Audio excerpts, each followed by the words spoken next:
2 weeks ago we had the letter from Bishop Stephen, and then last week I talked a little bit more about it, this whole idea of thinking about our future. And he mentioned in his pastoral letter that there is a toolkit that's been sent to all the priests. It's available on the diocesan website to shape how we think about the future of our parish here in Billingham and ultimately of the future of the diocese. Its starting point in the toolkit is the Catechism of the Catholic Church. Bishop Stephen kind of reminds us that it's there that it tells us what a parish is about. And so I put some of the stuff on this little sheet that you have, and I thought we'd look at part of that today. We'll look at another part next weekend, and then the following weekend. And then we'll have a follow-up meeting on the 26th of March. Details are in the bulletin, and they're on this sheet as well. The meeting will be at St. Joseph's, where we'll discuss what we're doing about St. Joseph's generally, the church there, but also these questions. Now, the Catechism of the Church says there are 4 areas that a parish is supposed to be about. It's supposed to be about worshipping. It's supposed to be about teaching, passing on the faith. It's supposed to be about serving others, especially those who are in need. And it's about community, a family, building each other up. So then, I thought we'd look at the second half of those 4 tasks to begin with. Now, Bishop Stephen has said that there's a kind of question that should be in the background all the time, a question to guide our discernment, and it's there on that second page. What courageous decisions today will allow future disciples to thrive here in Billingham tomorrow? And that should shape every question.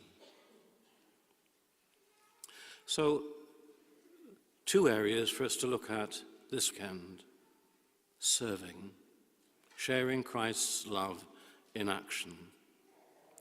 And you can see there's a series of questions.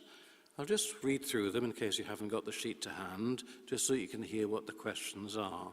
I'm not expecting you to make a great deal of response this morning, just to have a think about it, because it's for us to discuss this later on. So what needs in the community do we currently respond to? How do we work with other groups to respond to the needs of this area? And looking to the future, what might these needs look like in 5 to 8 years?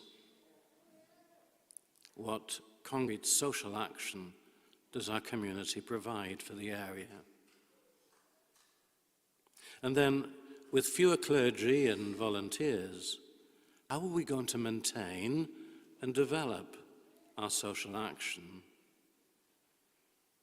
How well do we include the younger generations in our service? How well is lay leadership supporting our outreach now? And what will be needed long term? So we just take a couple of minutes to think about that. I'll just give a pause for you to think if you have any responses to that.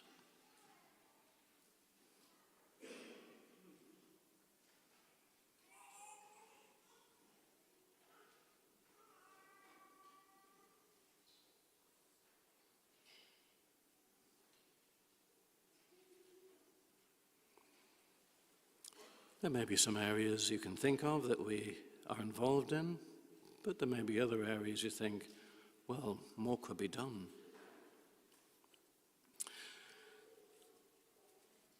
Second part, this is about community, building up a family of faith.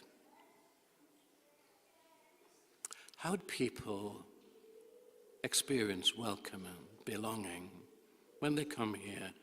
What kind of welcome do they experience? What sense of belonging do they get?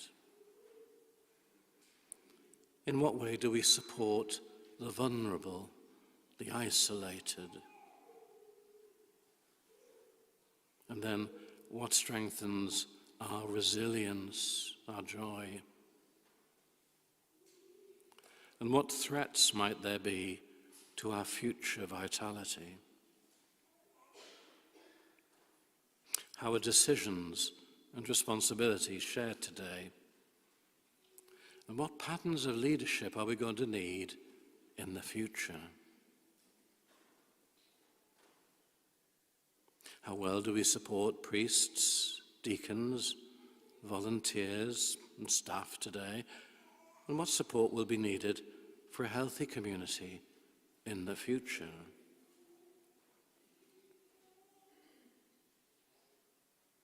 In what ways do we embrace the differences we find in our community? And in what ways are we building community ecumenically and with people of other faiths?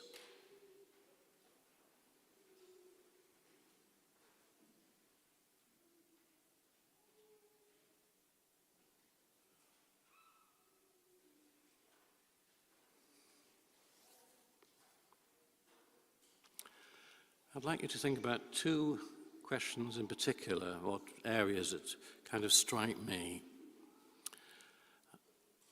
One is this thing we're all aware of in terms of the number of priests. At the present moment, I'm here in Billingham, and we have 2 churches. But looking to the future, it's nothing that I've heard of, nobody's said anything to me from on high, but something I would predict.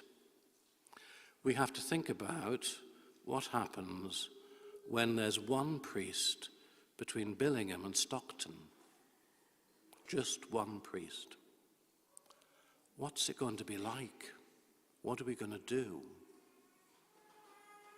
What things do we need to develop in order to maintain the life of our parishes? Now, we might immediately think, well, what we're going to do about Mass. But before we start thinking about Mass, I'd like you to think about these questions. This area of service and community, supporting each other. It talks also in these questions about lay leadership. People who take on roles in parish life, volunteers, if you like. And let's be very honest about this. I suppose it's true for as long as I can remember, but particularly these last 20 years or so, the number of volunteers has gone down and down. It's not just something about the church, it's something about the society in which we live. You ask any of the big voluntary organizations, and they'll say they can't find volunteers. And indeed, the majority of volunteers, well, they're a lot older. I said yesterday at Mass, most of them are in their 80s, and somebody came up to me who is a volunteer, said, I'm not 80, but you know what I mean. A lot of them are. What are we going to do about involving people who are younger than that? It's not about blaming people. It's not saying people who don't volunteer are doing terrible things and are wrong, but it's to make us think that as people who are older gradually give up their responsibilities, do we just shrug our shoulders and say, close the doors, forget about it? Or do we think, what life can our community develop?